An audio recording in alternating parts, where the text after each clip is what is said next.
Muito boa tarde a todos, senhoras e senhores deputados, quero cumprimentá-los. Hoje estamos cá em mais uma audição deste grupo de trabalho.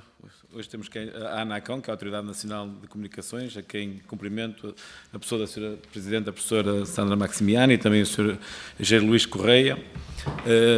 Para esta audição foi distribuída uma grelha de tempos, em que a senhora Presidente tem 10 minutos para a sua intervenção inicial. Depois passamos uma ronda por todos os grupos parlamentares, com 5 minutos para cada grupo parlamentar e 3 minutos para os deputados únicos, e depois no final terá a possibilidade de uma resposta global de até 15 minutos. Portanto, passava desde já a palavra à senhora Presidente, o que vai ser a primeira intervenção será só a senhora Presidente a fazer. Portanto, senhora professora Sandra Maximiani, 10 minutos.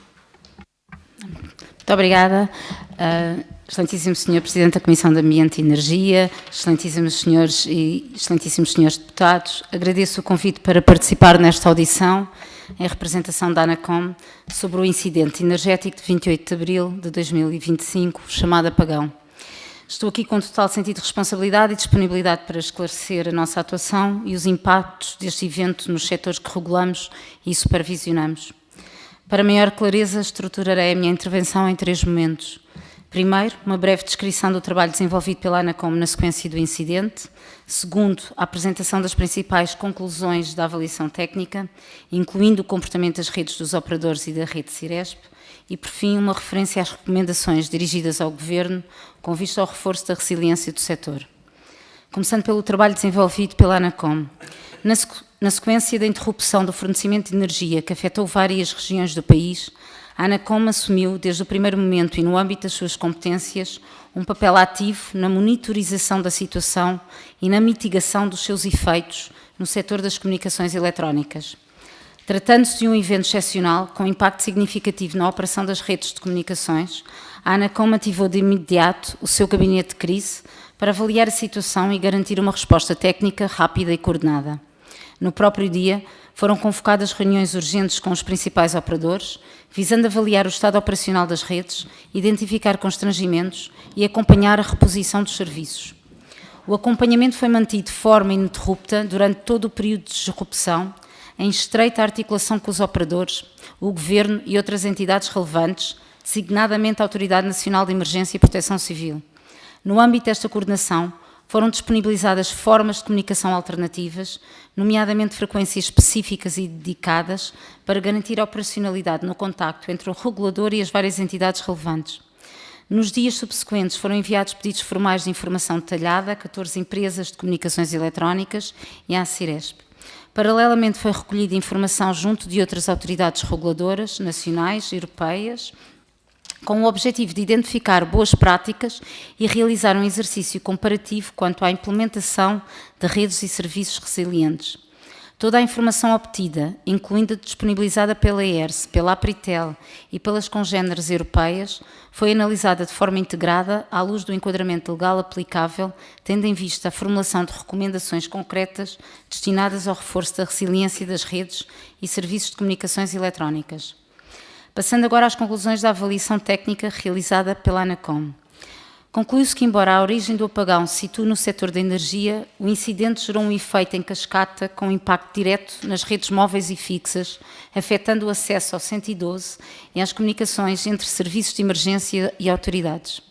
Destacaram-se 3 constrangimentos principais: a autonomia energética limitada das infraestruturas de comunicações eletrónicas, insuficiência ou inexistência de meios alternativos de comunicação, a dificuldade de acesso a informação fiável e atualizada, partilhada entre autoridades, entidades e empresas envolvidas na gestão imediata do incidente. Esta limitação informacional condicionou a tomada de decisão e potencialmente reduziu a eficácia das medidas de mitigação. Quanto ao comportamento das redes dos operadores, importa começar por sublinhar que o impacto do incidente não foi diretamente comparável entre operadores, atendendo às diferenças de dimensão, arquitetura de rede, soluções tecnológicas e opções de planeamento adotadas. Regra geral, operadores de maior dimensão dispõem de mais recursos e maior capacidade de mobilização técnica e humana, o que lhes permite uma resposta mais rápida e estruturada. A falha de energia elétrica, registada às 11h33 do dia 28 de abril, foi prontamente detectada pelos sistemas de alarmística, com reporte aos centros de supervisão dos operadores, que acionaram os respectivos planos de segurança. Os serviços fixos tornaram-se inoperacionais no momento do apagão, evidenciando a sua dependência da alimentação elétrica dos equipamentos terminais, nomeadamente routers e modems. Mesmo quando as redes centrais permaneciam operacionais, a ausência de energia nos terminais inviabilizou o acesso ao serviço. Situação semelhante ocorreu com o serviço de radiodifusão televisiva, igualmente dependente da energia elétrica. Já os serviços móveis foram sendo progressivamente afetados ao longo do dia, à medida que os cell sites esgotavam a autonomia das respectivas baterias. Em alguns casos, a indisponibilidade ficou também associada à perda de autonomia dos nós agregadores da rede backhaul, afetando estações base dependentes, mesmo quando estas ainda dispunham de energia socorrida. Relativamente ao serviço de emergência 112, o acesso a partir das redes fixas ficou fortemente condicionado, resultante da falha energética nas residências dos clientes. A partir das redes móveis, com exceções pontuais, o acesso foi inicialmente assegurado, incluindo o encaminhamento para os pontos de atendimento de segurança pública. Contudo, o aumento das áreas sem cobertura móvel, o acesso ao 112 tornou-se progressivamente indisponível. Os operadores de cabos submarinos e de comunicações por satélite mantiveram as suas redes operacionais graças à ativação automática de sistemas redundantes e à utilização de data centers com redundância geográfica. Importa ainda salientar que a radiodifusão sonora se revelou o meio mais eficaz para manter a população informada, nomeadamente através de receptores portáteis ou integrados em viaturas. Já o sistema de avisos à população registrou limitações significativas, tendo sido reportada pela Autoridade Nacional de Emergência e Proteção Civil uma taxa de sucesso inferior à observada noutras ativações. Relativamente à avaliação global do cumprimento das obrigações legais e regulamentares aplicáveis, de forma geral, as empresas evidenciaram preocupação na priorização de serviços críticos e na ativação das redundâncias previstas. As maiores dificuldades surgiram na manutenção dessas redundâncias, à medida que os sistemas de energia de socorro, UPS e geradores, começaram igualmente a falhar. Foi ainda reportado o difícil acesso aos pontos de abastecimento de combustível e a recusa ou falta de resposta nos pedidos de reabastecimento. Acresce que, em alguns casos, as equipas operacionais ficaram privadas de comunicações, o que comprometeu a coordenação das ações de mitigação e avaliação da evolução do incidente, com impacto na capacidade de resposta. A avaliação técnica concluiu, por fim, que os planos de segurança existentes estavam, em geral, preparados para incidentes localizados e de menor duração, mas não para uma falha energética sistémica e prolongada como a verificada. Acresce que, em alguns casos, equipas operacionais ficaram privadas de comunicações, o que comprometeu a coordenação das ações de mitigação. A avaliação técnica, desculpem aqui, relativamente à rede Ciresp, a nossa avaliação técnica também aponta para que o impacto tenha sido igualmente significativo. Embora numa fase inicial a rede se tenha mantido operacional, a interrupção prolongada de energia comprometeu a transmissão terrestre e a redundância via satélite, levando a uma degradação progressiva da rede de acesso. Às 8 horas, apenas uma reduzida percentagem das estações base permanecia funcional. Registaram-se ainda falhas na rede core. O comutador do Porto esteve inoperacional devido a falhas de energia e, posteriormente, avarias nos routers de agregação.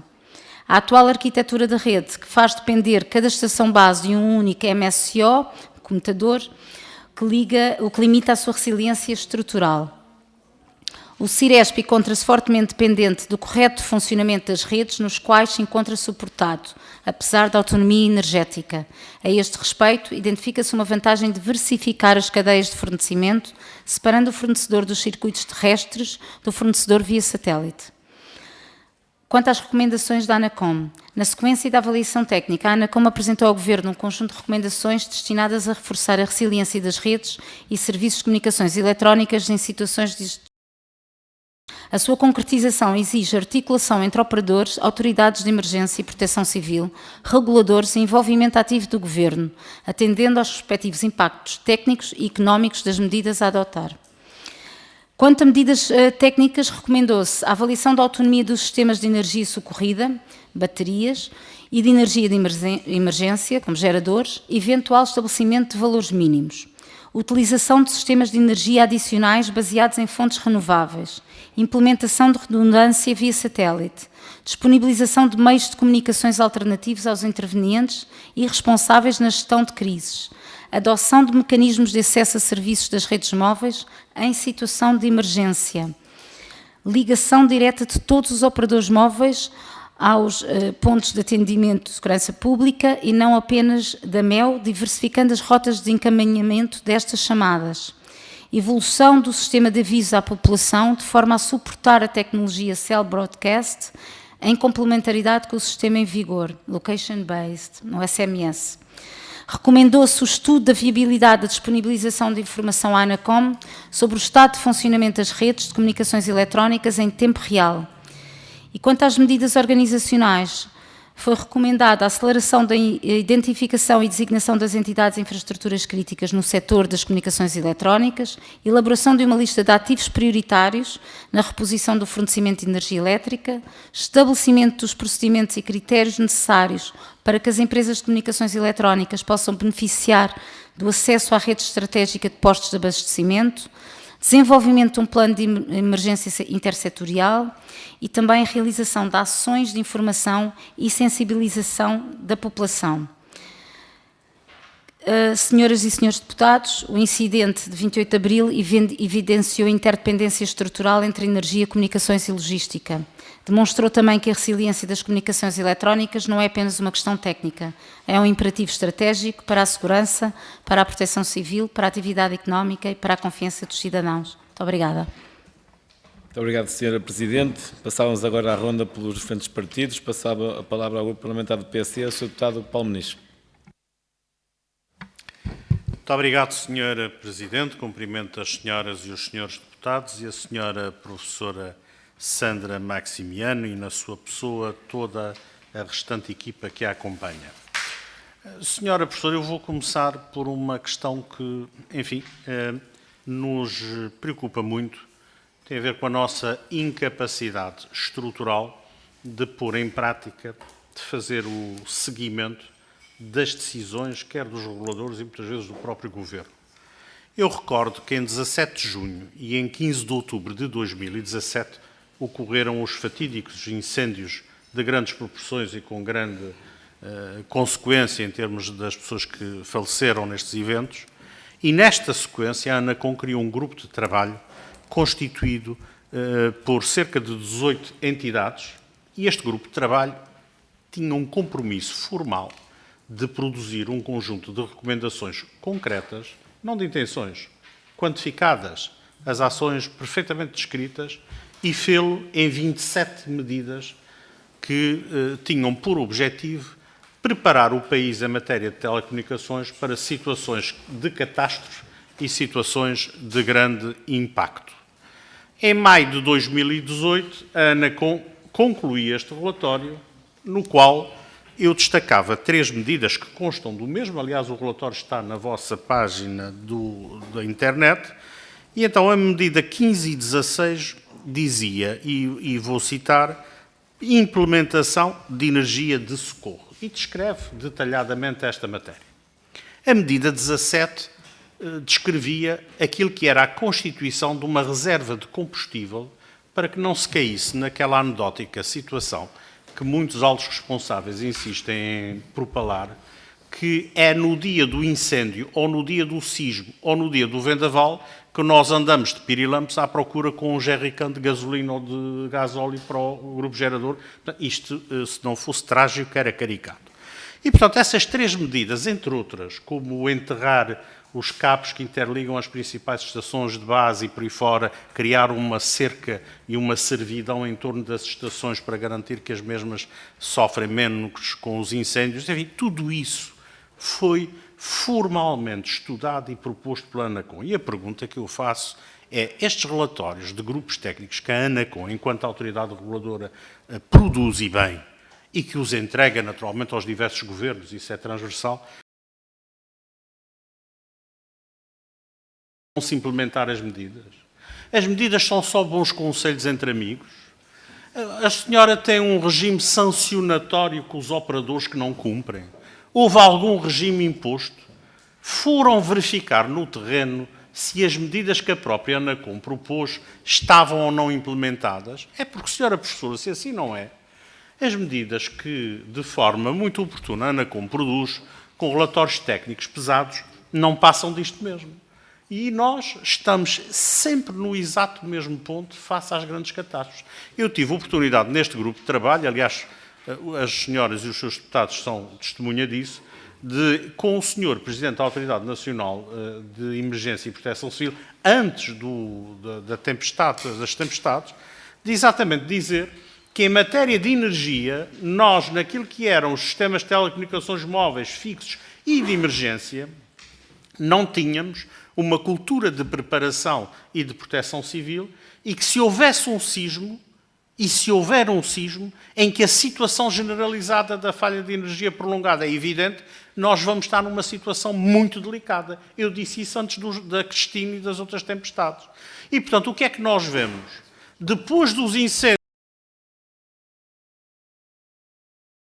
na mesma, e a ANACOM veio-os repetir, de forma mais suave, aquilo que exaustivamente fez no seu relatório. Ó, Sr. Professor, isto há aqui um problema de negação, há aqui um problema de entendimento, porque eu de facto, de 2018 a 26 são 8 anos, e ou este relatório desapareceu, por acaso está no site, que eu antes de vir para aqui tive cuidado de ver, ou então se aquilo foi só mesmo para produzir o relatório, e se não há follow-up, então estamos todos desgraçados. E, portanto, a minha pergunta fundamental é essa, Sra. Professora.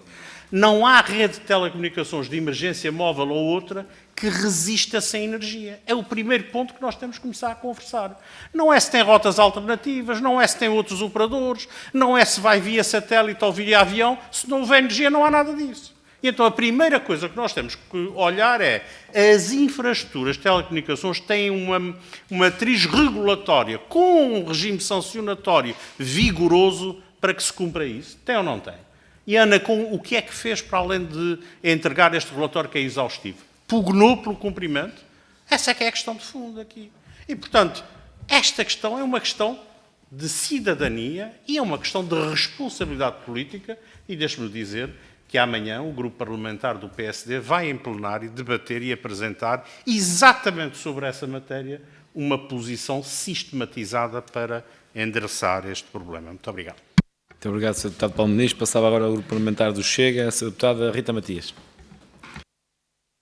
Muito obrigada, Sr. Presidente, Srs. Deputados. Começo por cumprimentar a Sra. Presidente da ANACOM, doutora Sandra Maximiano, cumprimentar também a sua equipa aqui presente e perante a intervenção anterior, que constatou evidências que são observáveis, que o cidadão comum também coloca, acho que é importante sublinhar que na cronologia que foi descrita, nos últimos 10 anos, na última década, 8 foram de governação socialista e, portanto, a culpa também não pode morrer solteira no nosso país. Aliás, este grupo de trabalho pretende precisamente apurar responsabilidades e, portanto, a responsabilidade política, parece-me de quem esteve lá mais tempo.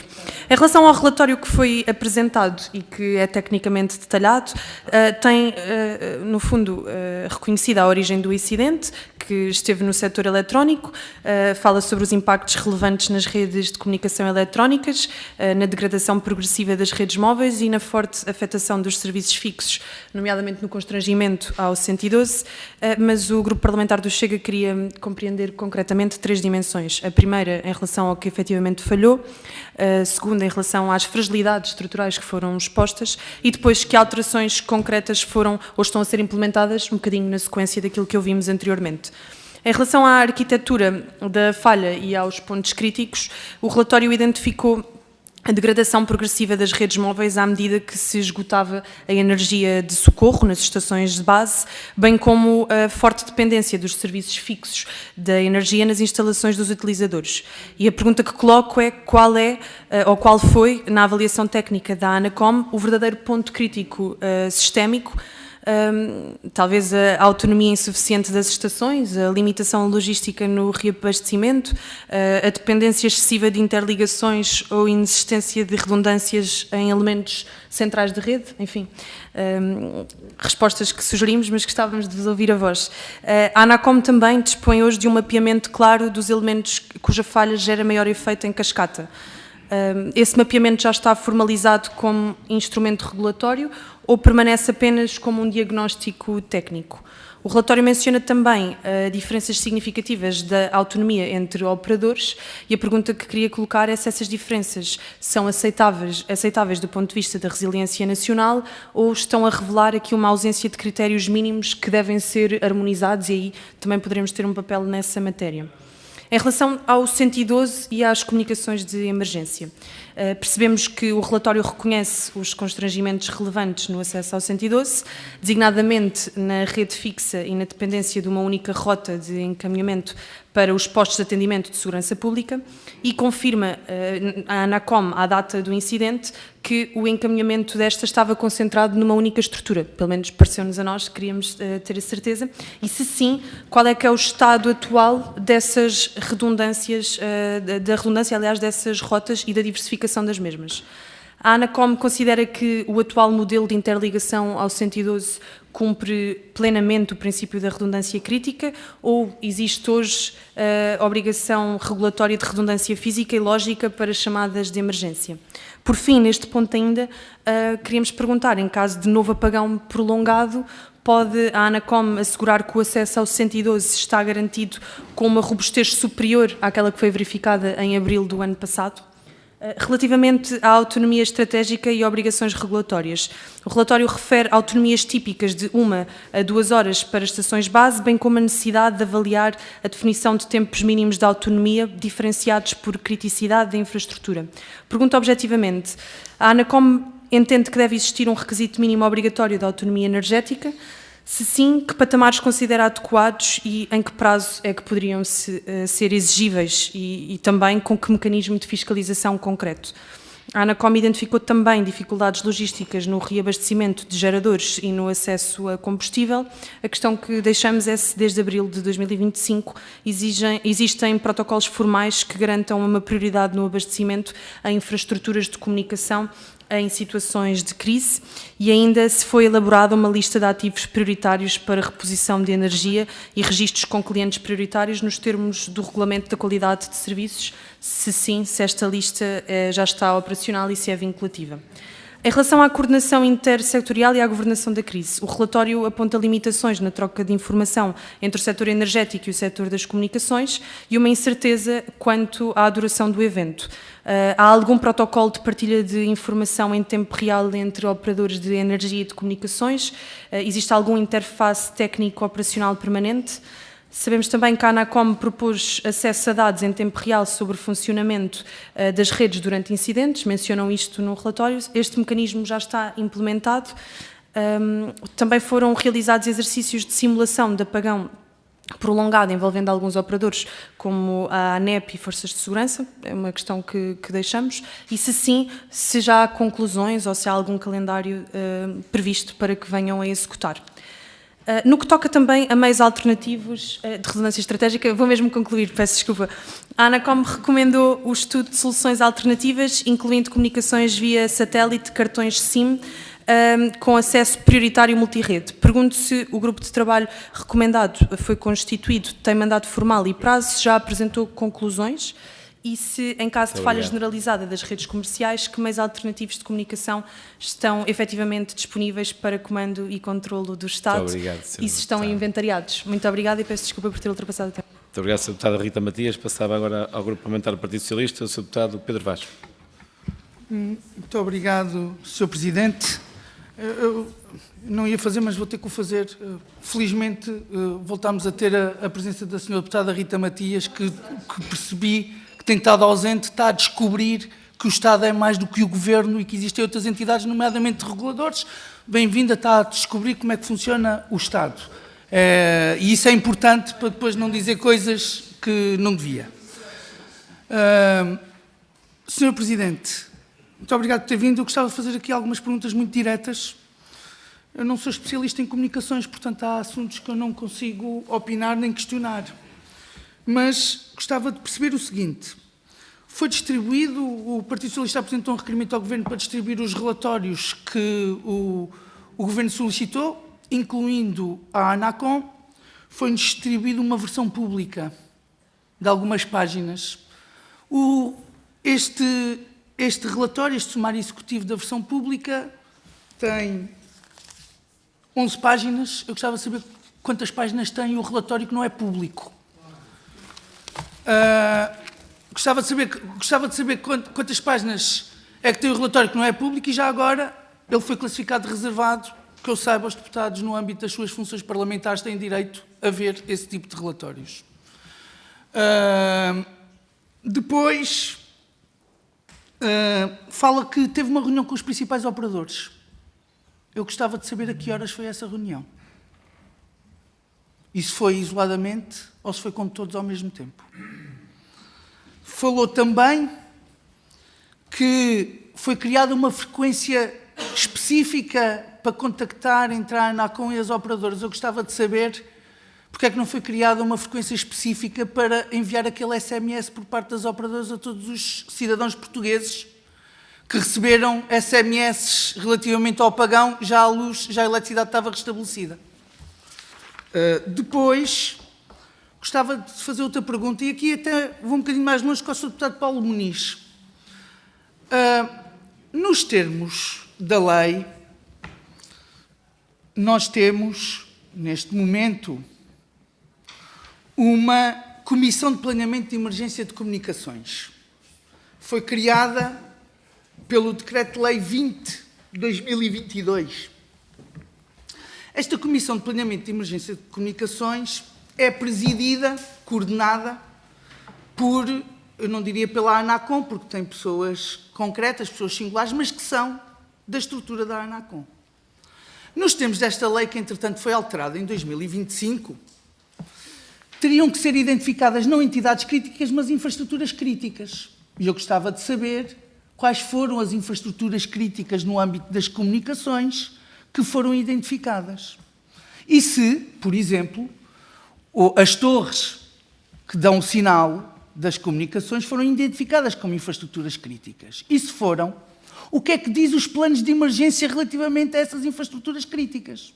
Qual é a resiliência e a autonomia de energia que tem que ter? E de que forma? E se está a ser cumprido, já agora? Primeiro, se existe. Se não existe, porquê é que ainda não existe? E se está a ser cumprido. Depois, relativamente à REPA, nos termos da legislação que nós temos, não percebo porque é que não foi dado o abastecimento, porque são infraestruturas prioritárias. Sr. Presidente, se souber, vai ter que me esclarecer porque é que... Eu já sei, o Governo não me diz, mas eu já sei, porque há outros relatórios de outras entidades, que a REPA só foi ativada às 11h30 da noite. Já havia energia elétrica. Mas a questão é, porque é que não tiveram acesso à energia? Porque depois também coloca-se que é a energia dos postos de energia REPA, que isso é uma discussão que vamos ter aqui também com outro regulador mais à frente. Portanto, isto são questões muito concretas. E na sequência daquilo que diz o Sr. Deputado Paulo Muniz, que é, se há trabalho técnico feito, se há recomendações, têm que ser feitas. Porque podem-nos dizer, isto são recomendações, mas depois estes investimentos não são feitos porque são muito caros e depois isso ia impactar nos custos das comunicações dos cidadãos. Isso é um argumento que eu até aceito discutir e depois é uma questão que nós no país temos que perceber o que é que estamos ou não estamos dispostos a pagar enquanto cidadãos, enquanto Estado, o que for. Agora, não podem não existir respostas. Porque todas estas medidas que aqui estão propostas, depois do apagão, são medidas que já são medidas que já vêm do passado e provavelmente, depois dos efeitos da tempestade de Cristina, vamos ter outra vez a mesma proposta de medidas. É que passou um ano quase entre uma coisa e outra. E a situação é sempre a mesma. Portanto, eu gostaria de perceber como é que a ANACOM, enquanto regulador, olha para isto e se acha que falta-lhe enquadramento legal que nos transmita para o Parlamento poder legislar. Eu já vou terminar. Se falta enquadramento legal, o que é que falta à ANACOM para poder fazer com que estas coisas aconteçam? E já agora, o que aconteceu com a Comissão de Planeamento de Emergência relativamente às infraestruturas críticas. Muito obrigado. Muito obrigado, Sr. Deputado Pedro Vaz. Passava agora ao Grupo Parlamentar do LIVRE, Sr. Deputada Patrícia Gonçalves. Muito obrigada, Sr. Presidente. Cumprimento as senhoras deputadas e os senhores deputados e a Sra. Presidente do Conselho de Administração da ANACOM, professora Sandra Maximiano. O apagão não foi apenas um incidente elétrico, foi um verdadeiro teste de stress à resiliência do nosso sistema de comunicações, às capacidades do Estado para proteger a população e à robustez da regulação num setor absolutamente crítico. Ficou bastante claro que quando a energia falha de forma prolongada, as fragilidades das redes fixas e móveis se traduzem em riscos reais para o acesso ao 112, para o funcionamento do CIRES, para a coordenação entre autoridades e proteção civil e para a informação à população. Ao mesmo tempo, vimos como soluções alternativas, desde a radiodifusão sonora ao radioamadorismo, ganharam relevância perante o colapso parcial das operadoras privadas e soubemos que existem sistemas de alerta à população identificados há anos, mas bloqueados por inação política, apesar de poderem ter feito a diferença neste evento. Do ponto de vista do livro, isto levanta questões centrais. Que falhas de regulação e de fiscalização ficaram expostas e como podemos ajudar na parte da regulação a resolvê-las? Que responsabilidades assume hoje a ANACOM pelo nível de preparação que o setor tinha antes do apagão? E, sobretudo, como é que a partir daqui passamos de recomendações e boas intenções para obrigações vinculativas, calendários claros e mecanismos de acompanhamento público que garantam que uma falha energética nunca mais se transforma numa falha sistémica das comunicações de emergência. Mas ainda agora há pouco tivemos outra amostra do problema, não é? Perante o sumário executivo do relatório tornado público, nós identificamos um vasto conjunto de medidas técnicas e organizacionais, desde a definição de tempos mínimos de autonomia, a utilização de renováveis, redundância por satélite, cartões SIM prioritários, ligação direta de todos os operadores ao espaço 112, evolução do sistema de avisos à população, com o Cell Broadcast, até a elaboração de listas de ativos prioritários na reposição de energia e planos de emergência intersetoriais. É muita coisa. Eu gostava de saber se tem calendário previsto, instrumentos e mecanismos de acompanhamento para transformar estas recomendações em obrigações vinculativas para operadores e demais entidades, para garantir a identificação e proteção efetiva das infraestruturas críticas de comunicações e para assegurar que em futuros incidentes de grande escala o acesso ao 112 e às comunicações entre autoridades e proteção civil não dependem de soluções ad hoc e de decisões tomadas com a informação limitada, como sucedeu no apagão.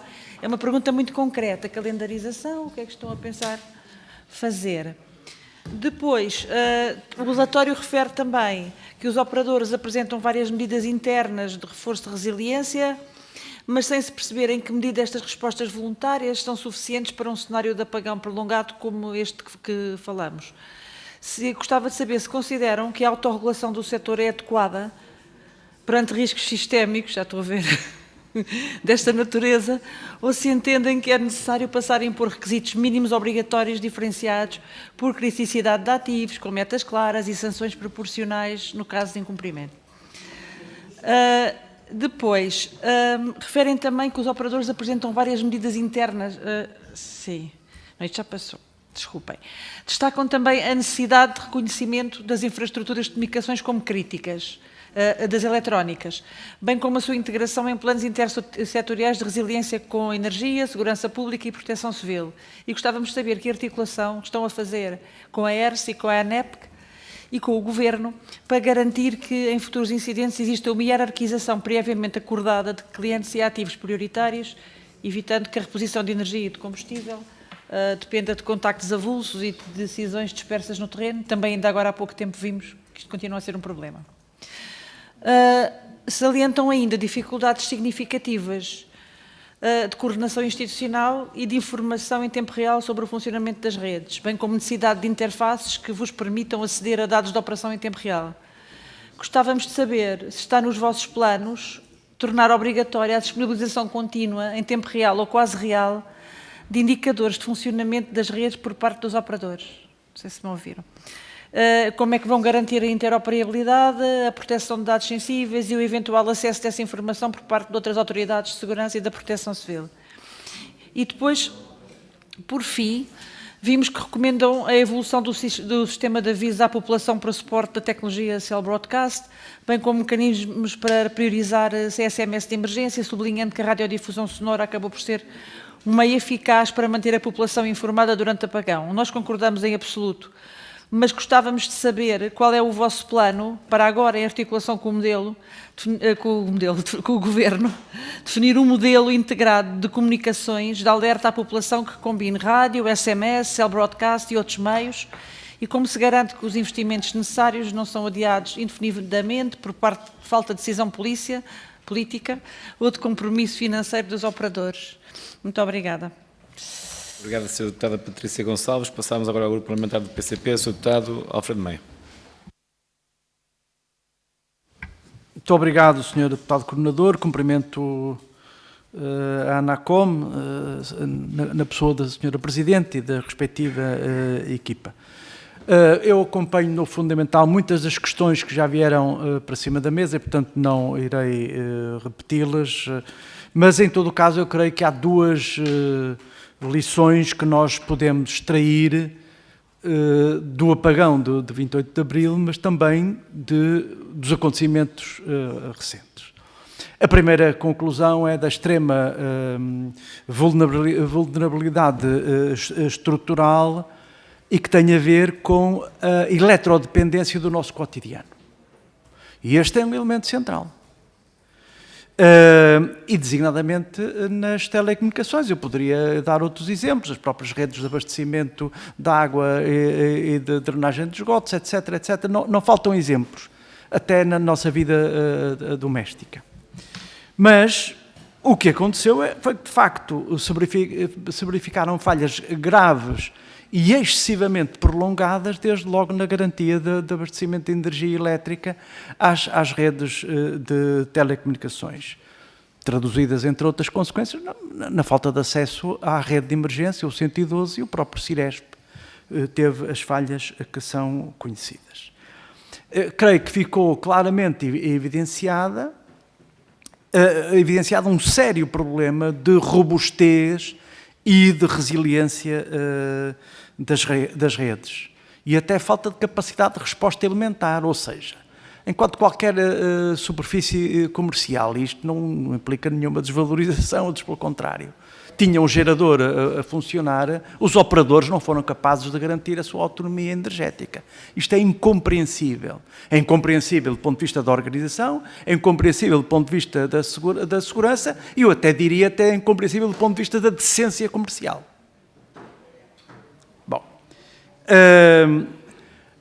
repare, é porque enquanto o Palácio do Gelo tinha um gerador, as próprias associações de radioamadores que asseguram repetidores tinham a sua autonomia perfeitamente garantida, quer com painéis solares, quer com baterias. E, portanto, os operadores de telecomunicações, cujo gigantismo é absolutamente incomparável com as estruturas que garantem os repetidores das frequências de radioamadores, portanto, não tem nenhuma desculpa. E a segunda lição, e aqui chego, que extraímos destes acontecimentos, tem a ver com as consequências da privatização, da subordinação ao mercado e da falta de um operador público. Portanto, é inevitável chegarmos a este aspecto, por muito que ele incomode algumas pessoas. Porque os operadores sentem-se perfeitamente impunes na sua negligência com o cuidado devido com a segurança das redes, incluindo com o cuidado com os equipamentos de suporte. Descuidam completamente a capacidade de responder com piquetes em plena prontidão e em número suficiente para acorrer às necessidades. Olhe, inclusivamente se for necessário projetar geradores para zonas e para repetidores que ficaram sem baterias, por exemplo. Mas mais, Sra. Presidente, é absolutamente inaceitável que os operadores de telecomunicações tenham recusado o roaming nacional.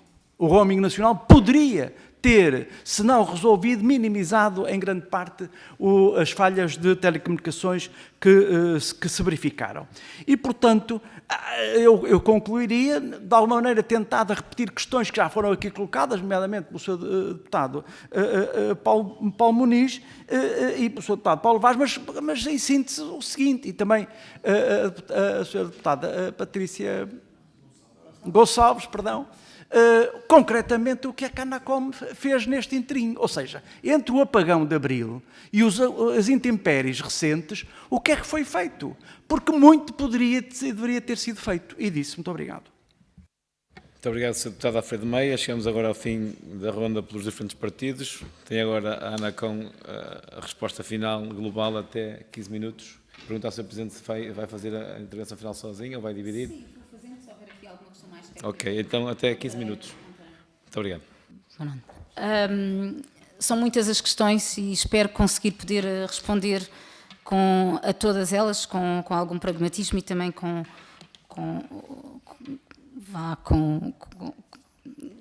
toda a informação que é necessária para esta comissão. Queria só aqui começar então por umas questões mais concretas e simples em relação ao nosso relatório. O relatório tem 242 páginas, comparativamente, portanto, relativamente maior face às 11 páginas públicas. Está certamente disponível mediante requerimento dos senhores deputados. É um documento que está reservado, tem aqui algumas questões de confidencialidade que têm que ser resolvidas, acolmatadas, mas o documento será... Portanto, não tenho essa informação que tinha sido... A nós não deve ter sido... Pronto. Vamos dizer que até pode ser o pedido feito à Anacom, não há qualquer... Podemos disponibilizar essa mesma versão. Nós tivemos, e também em relação a estas perguntas então mais concretas, nós tivemos reuniões com os principais operadores de imediato, por via telefónica, obviamente, durante todo o dia. No dia seguinte, salvo erro, tivemos logo, foram chamados à Anacom, tivemos reuniões técnicas e reuniões de alto nível também com o Conselho de Administração, sim, com todos os 4 principais operadores e depois, como foi dito, foi pedido informação a 14 operadores. Isto em termos de informação mais concreta. Falou também da tecnologia de aviso à população que falhou, e só para dar aqui também essa resposta a perguntas mais concretas, são tecnologias diferentes, nomeadamente naquela tecnologia ou nas frequências mais disponibilizadas, mais específicas, que disponibilizamos para o contacto permanente com outras entidades, são baseadas são frequências VHF que têm um alcance muito curto, portanto 80 km não seria uma tecnologia sim, a ser utilizada numa escala nacional. Portanto, a esse nível. Agora, é algo também que nos preocupa e algo que certamente estamos também a analisar e até de que modo é que se possa implementar uma nova tecnologia. Temos também o Cell Broadcast como uma alternativa e um grupo de trabalho que está a trabalhar nesse sentido. Queria depois passar então a questões ou aqui a alguns esclarecimentos face à SPEC também e o enquadramento, falar aqui um bocadinho do enquadramento e qual tem sido esse trabalho. Portanto, nós passámos, houve aqui o Decreto-Lei de 2225 e que a transposição da Diretiva SER, assim como também o Decreto-Lei 125/2025, de transposição da NIS 2, que vem, de certo modo, substituir a identificação, o Decreto-Lei de 2022, de identificação de infraestruturas críticas, e passámos aqui então de uma mudança aqui de paradigma, dessa noção de mera segurança física de ativos, para uma noção de maior resiliência sistémica, garantindo a continuidade ininterrupta de serviços essenciais em 11 setores vitais, nos quais as comunicações eletrónicas. O que é que, basicamente, nas comunicações, as empresas que fornecem serviços essenciais deverão cumprir as obrigações de resiliência, plasmadas no Decreto-Lei 2225 e no 125, na transposição da NIS 2, e têm que garantir que, se um nó da rede falhar, devido, por exemplo, vento, queda de árvores, que agora também se viu nesta tempestade, que existam mecanismos automáticos de desvio de tráfego e fontes alternativas de energia que assegurem essa continuidade desse serviço. O que acontece é que, dada esta mudança de paradigma, até dia 17 de janeiro de 2026 há que fazer, teve que ser feita essa avaliação nacional de risco e que feito pelo SSI, também em colaboração com as comissões e outras entidades, e que se está em curso a atual Estratégia Nacional para a Resiliência das Entidades Críticas. Portanto, isso faz parte deste primeiro pacote, vá lá, de incumbências. Até dia 17 de julho de 2026 serão designadas as entidades críticas, após aprovação no Conselho Nacional. Sim, que vai dar resposta. Pronto. Basicamente é isso, e que, dando isso, teremos a identificação das infraestruturas críticas.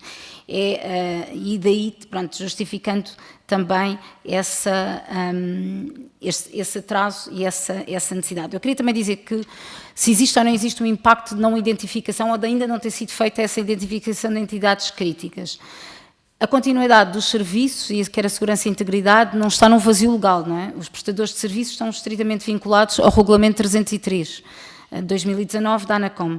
E esse regulamento já obriga aos operadores a garantirem segurança e integridade das redes de modo adequado à evolução, quer de condições climáticas, quer outros riscos.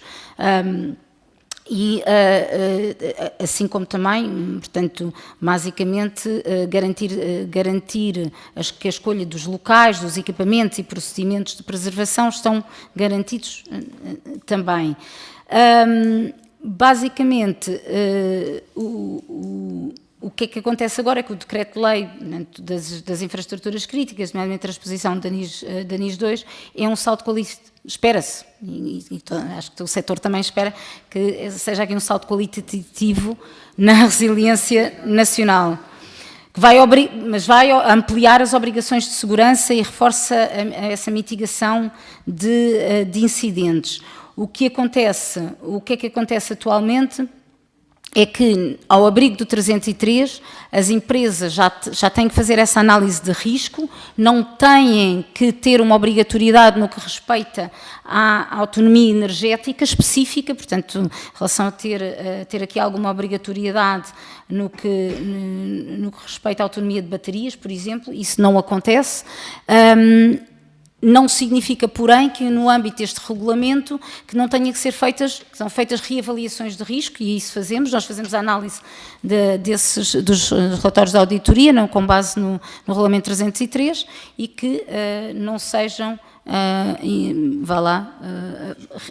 sim, fiscalizado, e não é só questão de fiscalizado, que não seja também feita uma nova, ou requerer nova avaliação de risco, dado o contexto, quer o contexto atual, quer nestes acontecimentos últimos. Portanto, isso tem sido feito. Queria aqui falar sobre os mecanismos de segurança e abastecimento, e se têm funcionado, e o porquê também do acesso à energia na reposição de combustível, no apagão se ter sucedido mais tarde. Portanto, não existia esse reabastecimento automático, porque não estão ainda definidas, ou seja, as infraestruturas de comunicação enquanto infraestruturas críticas, são designadas, portanto há esse vazio que se espera ficar este ano resolvido com a designação das entidades e infraestruturas críticas. Está a olhar para mim, está a olhar para si, mas temos também temos essa expectativa, e acho que os operadores também o têm, que é algo que muito trazem para a mesa e pedem muito a nossa ajuda também nesse sentido. Posso dizer que no dia do apagão foi também sempre uma preocupação, ela aconteceu já um bocadinho tarde, mas foi sempre uma preocupação que os operadores demonstraram desde o início, já acautelando até uma situação que depois veio-se a verificar de uma falha bastante prolongada. Portanto, foram sempre nos avisando da autonomia energética que iam tendo e nas falhas que iam tendo, e dessa necessidade desse reabastecimento, e nós mantivemos... Pronto, sim. Pronto. Em relação a essa autonomia, que também foi aqui colocada, nós temos... ela depende da criticidade dos core sites e dos cell sites, não é? Tipicamente as autonomias, assim em geral, situam-se acima das 2 horas, em linha também com práticas internacionais.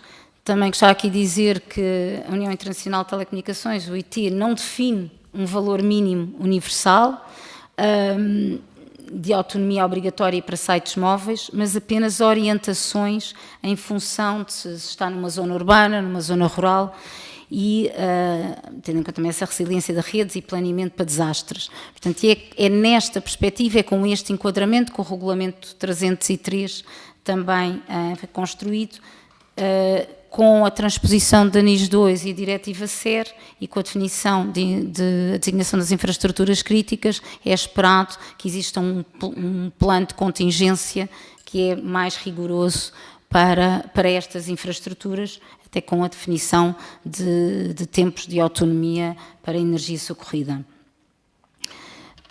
Mas, como disse, ela é diferenciada entre operadores, entre também da criticidade dos sites. No caso dos core sites e data centers, enquanto infraestruturas mais críticas, e não aqui designando ainda oficialmente, mas verificou-se que na generalidade dos operadores existiam geradores dimensionados para suportar ausências prolongadas de energia. Aliás, também queria referir isto, que esteve, se calhar a maioria de nós não sentiu isso, quando a energia foi reposta, todos nós voltámos a ter comunicações, mas também voltámos a ter comunicações rapidamente quando a energia foi reposta, exatamente porque havia geradores nestes data centers e nestes core sites, porque senão, se tivessem aqui, se calhar aqui o Luís explicar melhor, mas se tivessem ido abaixo, todas as reconfigurações, portanto, estamos a falar depois de impacto a nível da reconfiguração de redes, de software, de recuperação, que teria sido bastante mais lenta, e isso até se verificou, em particular com um operador em concreto, e o problema foi exatamente este, foi porque quando o nível de falta energética atinge aqui data centers e envolve depois o software que implica na configuração de redes. Claro que nós identificámos com este evento alguns pontos de fragilidade e estamos a trabalhar também nesse sentido para que, quer nesta análise que estamos a fazer dos relatórios no âmbito do 303, da auditoria aos operadores, quer depois para o futuro de ter isso em consideração. Queria também falar, houve aqui imensas questões, falar um bocadinho pronto, o que é que a ANACOM tem feito, ou o que é que já tem feito também desde o apagão, e basicamente a ANACOM atuou em 3 frentes, avaliou tecnicamente o que foi sucedido, propôs medidas estruturais e acompanha a implementação de reforços concretos por parte dos operadores. Como foi dito no meu discurso inicial, nós fizemos uma avaliação técnica, avaliámos também o cumprimento das obrigações legais no âmbito do 303, perceber que se no âmbito do 303 e em matéria de segurança e integridade das redes houve alguma falha. Como disse, nesse sentido não houve aqui nenhuma falha a apontar, dada exatamente quais são as exigências no âmbito desse relatório, que é algo que no âmbito depois da designação de infraestruturas críticas há que ser revisto. E apresentámos também um conjunto dessas medidas técnicas, também as referi aqui, e também medidas organizacionais.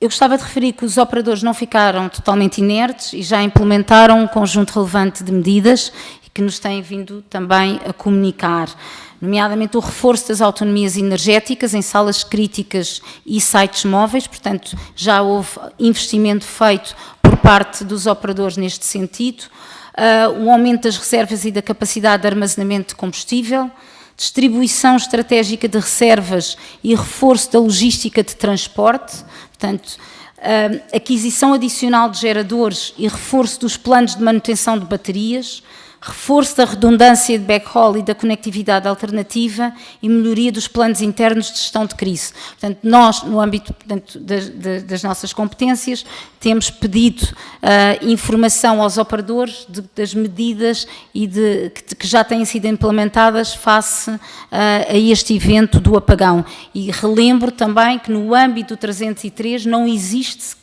ainda esta obrigatoriedade. Portanto, eu acho que aqui assinalar que, nesse sentido, tem existido uma grande vontade dos operadores neste investimento em resiliência e em segurança.